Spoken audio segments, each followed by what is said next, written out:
ඔන්න ඉතින් 2026 අවුරුද්දේ මාස 5ක් ගෙවිලා අප්‍රේල් මාසෙත් උදා වෙලා තියෙනවා. කාලය ගෙවිලා යන්නේ අපි හිතන්නේවත් නැති විදිහට. ඒ පැත්ත බලලා මේ පැත්ත බලනකොට වෙලාව ගිහින් ඉවරයි. වෙලාව කියන්නේ එහෙම තමයි.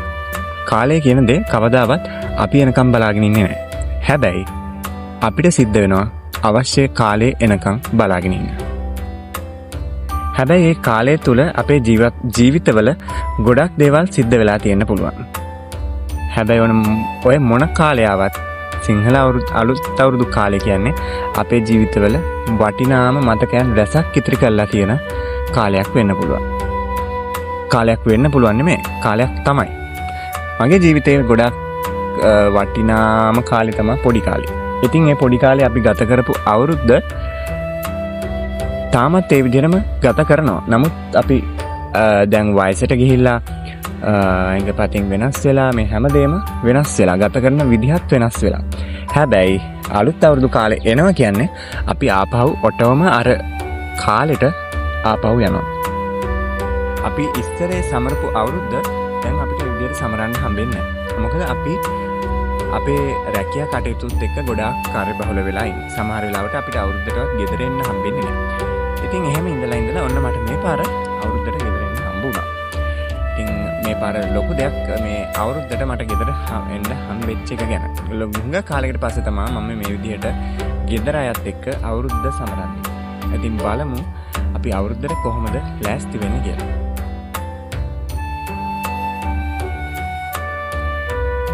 ඉතින් අවුරුදු කියද්දී අපිට අපි හැමෝටම අමතක කරන්න බැරි දෙයක් තමයි මේ කැවිලි පෙවිලි කියන්නේ.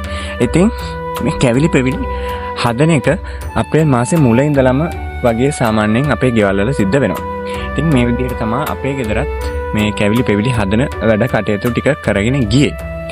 ඉතින් මේ අප්‍රේල් මාසේ 12 වෙනිදා තමයි අපි හදන්න පටන් ගත්තේ. අප්‍රේල් මාසේ 12 වෙනිදා රෑ. ඉතින් මේ දේවල් දකිනකොට මට මතක් වෙන්නේ මගේ පොඩි කාලේ. අපි ඇඟපතින් උස්මහත් වුණාට තාම අපි හිතින් පොඩි ළමයි. ඒ කාලේ අවුරුදු එනවා කිව්වහම ආයෙ වෙන මුකුත් ඕනේ නැහැ. ඉස්කෝලේ නිවාඩු දීපුවාම නිවාඩු දීපු දවසේ ඉඳලා අපි ගෙවල් ගානේ ගිහිල්ලා සෙල්ලම් කරලා ගෙවල් වල දැනුම් අහලා තමයි එන්නේ. ඒ වගේම තමයි දැන් අපේ ජීවිත ගොඩක් සංකීර්ණ වෙලා. අපිට හිතන්න පතන්න දේවල් ගොඩක් තියෙනවා. ඒ කාලේ අපිට එහෙම දේවල් තිබ්බේ නැහැ. එදා දවසේ අපි ජීවත් වුණා විතරයි. එදා දවසේ අපි වින්දා විතරයි. ඉතින් දැන් අපි අවුරුදු එක දවසක් ගැන නෙමෙයි. අවුරුදු තව ඉස්සරහට එන්න තියෙන අවුරුදු 5ක් 10ක් විතර ගන්න අපිට හිතන්න වෙලා තියෙනවා. ඉතින් අපි ඒක වෙලා තියෙන්නේ අපි කාලය ගෙවිලා දැන් අපිට වගකීම් යුතුයකම් මේ හැමදේම අපේ හිත මැත්තේ පැටලලා තියෙනවා. ඒකින්ද තමයි අපිට මේ දැන් අවුරුදු අර පොඩි කාලේ ගෙවපු අවුරුදු වගේ දැනෙන්නේ නැත්තේ. ඉතින් අපි තාමත් ඇඟපතින් උස්මහත් වුණාට තාමත් ඉන්නේ අර පොඩි කාලේ. ඉතින් තාමත් ඒ පොඩි කාලේ මතකවලට හිටපු ගමන් හිත දුවලා යනවා. ඉතින් ඒ කාලේ අපි අවුරුද්දේ 365 දවසම ගෙදර හිටියට දැන් අපි ගෙදර එන්නේ මාසයකට සැරයක් විතර වගේ තමයි. මොකද අපි දැන් ගොඩාක් වෙන් වෙලා ඉන්නේ. අපේ පවුල් වලින් වෙන් වෙලා අපේ රැකියාව තමයි අපේ ජීවිතේ කරගෙන ඉන්නේ. ඉතින් අපි රැකියාවලට අපේ ගෙවල් වලින් වෙන් වෙලා ඈත් වෙලා ගියාට පස්සේ අපේ ජීවිතේ වෙන්නේ අපේ රැකියාව. ඉතින් අපිට මිස් වෙන දේවල්, මගේ අරෙන දේවල් ගොඩාක් තියෙනවා. ඉතින් මේ අවුරුද්ද ගෙදර පවුලේ කට්ටියත් එක්ක සමරනවා කියන එකත් ගොඩාක් දුරට මගේ හැදලා තිබ්බ දෙයක්. ඉතින් කාලයකට පස්සේ ගෙදර කට්ටියත් එක්ක මේ විදිහට අවුරුද්ද සමරන්න මට පුළුවන් වුණා. ඉතින් මේක මගේ ජීවිතේ තවත් වටිනා අවස්ථාවක්. ඉතින් මේ දේවල් ආපහු දකිනකොට මගේ ජීවිතේ මම ආපහු ඔටෝම ආපහු මගේ පොඩි කාලට යනවා. ඉතින් මෙහෙම ගෙදර කට්ටියත් එක්ක එකතු වෙලා කැවිලි පෙවිලි හදපු හැටි, ගෙවල් දොරවල් අස් කරපු හැටි මේ හැමදේම මතක් වෙනවා. ඉතින් අපි ඉස්කෝලේ යන කාලේ අප්‍රේල් නිවාඩුව කියන්නේ අපි මග බලාගෙන ඉන්න දෙයක්. අප්‍රේල් මාසේ මුල වගේ අපිට නිවාඩුව හම්බුනහම අපි ඔය ඉතින් ආයේ ගෙවල් වලින් ගෙවල් වලට ඇවිල්ලා හොයා ගන්නවා කියන්නේ කරන්න බැරි දෙයක්. හතර වටේ ගෙවල් වල ගිහිල්ලා සෙල්ලම් කරලා හවස් වෙලා තමයි ගෙදර එන්නේ.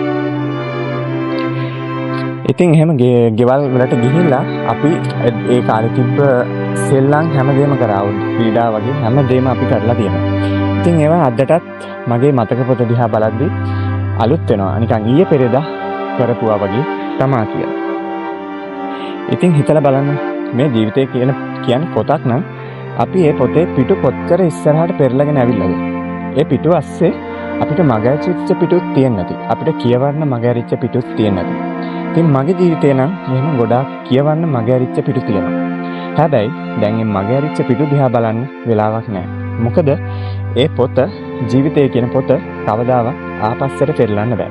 ඉස්සරහට තමයි පෙරලගෙන යන්න තියෙන්නේ. ඉතින් මේ මගහැරිච්ච දේවල් ගැන හිත මේ මගහැරිච්ච දේවල් ඉස්සරහටත් එයිද කියලා බල තමයි මම මේ පොත පෙරලගෙන යන්නේ. ඉතින් මේ මගේ ජීවිතය කියන පොත ඇතුලේ මම හිතාමතාම ආපහු එන්නේ නෑනේ කියලා ඉතුරු කරගෙන ඉන්න කොටස තමයි ඒ අපේ පොඩි කාලේ. ඉතින් මේ පොඩි කාලේ ගෙවපු විදිය තාමත් මට මතක් වෙනවා. අවුරුදු කාලෙට විශේෂයෙන්. මොකද අවුරුදු කාලෙට අපේ පවුල් වල හැමෝම එකට එකතු වෙලා තමයි ඉන්නේ.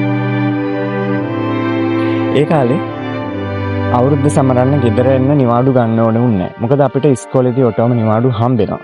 ඉතින් දැන් සමහර විට එහෙමත් වෙලාවකට විතරයි අපිට අවුරුද්දට වෙසක් පෝයක් සමරන් වෙසක් පෝයට මේ හැම දෙයකම ගෙදර එන්න හම්බෙන්නේ. ඉතින් මේ ලැබිච්ච අවස්ථාව මට ගොඩක් වටින්නේ ඒ හින්දා. මොකද මම දැන් අවුරුදු 6කින් විතර ගෙදර අයත් එක්ක අවුරුද්දක් සමරලා නැහැ. ඉතින් මේක මට ගොඩක් වටිනවා කියලා මම දැන් 10 පාරක් විතර කිව්වා. ඒ වටින්නේ මෙන්න මේ හින්දා. අපි ලෝකේ කොහේ කොතන හිටියත් මේ පුංචි ලෝක සිතීමේ මේ පුංචි තිත ඇතුලේ තමයි අපේ හැමදේම තියෙන්නේ. අපේ මූලාරම්භ තියෙන හැමදේම.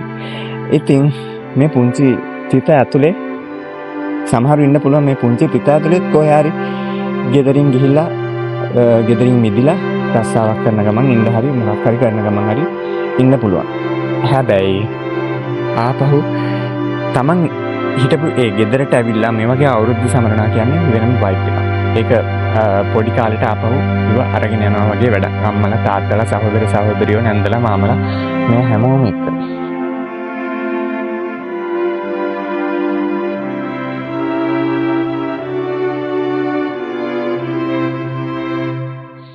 ඉතින් ඒ කාලේ විදිහටම නැතත් අපිට පුළුවන් විදිහට අපි අවුරුද්ද සමරනවා. අවුරුද්දක් උදා වෙනවා කියන්නේ අපේ ජීවිතවලට අපේ ජීවිතත් අලුත් කරගන්න කාලේ ඇවිල්ලා කියන එක තමයි කියවෙන්නේ. ඉතින් මම කලින් කිව්වා වගේම ජීවිතය කියන්නේ පොතක්.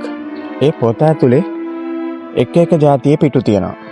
ඒ එක පිටුවක් අවුරුද්දක් විදිහට ගත්තොත් මගේ ජීවිතෙන් මම ඒ පොත ඇතුලේ පිටු 29ක් කියවලා ඉවරයි. ඉතින් මේ පිටු ඇතුලේ මං ආසාවෙන්ම කියවපු පිටුත් තිබුණා.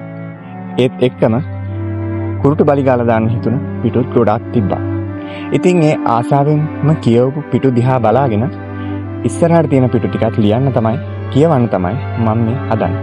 ඉතින් ඒ ඉස්සරහට කියවන පිටු ටික මේ අවුරුද්දෙන් පස්සේ අලුතෙන් කියවන්න තමයි ලෑස්ති වෙන්නේ. අලුත් විදිහකට අපි හිතන විදිහ වෙනස් කරලා ඒ පිටු ටික කියවගෙන ගියොත් මං හිතනවා අපේ ජීවිතේ මීට වඩා ලස්සන වෙන්න පුළුවන් කියලා. ඉතින් තව තවත් දියුණු වෙන්න තමයි මගේ බලාපොරොත්තුව මේ අලුත් විදිහකට හිතන්න පටන් ගන්න. ඉතින් අලුත් අවුරුද්දක් කියන්නේ අලුත් දෙයක්. එතකොට ඒ අලුත් අවුරුද්දෙත් පරණ කෙනාම ඉස්සරහට අරගෙන ගියොත් ඒක වෙන කාගේවත් වැරද්දක් නෙවෙයි. ඒක අපේම තියෙන ලොස් එකක්. ඒක අපේම වැරද්දක්.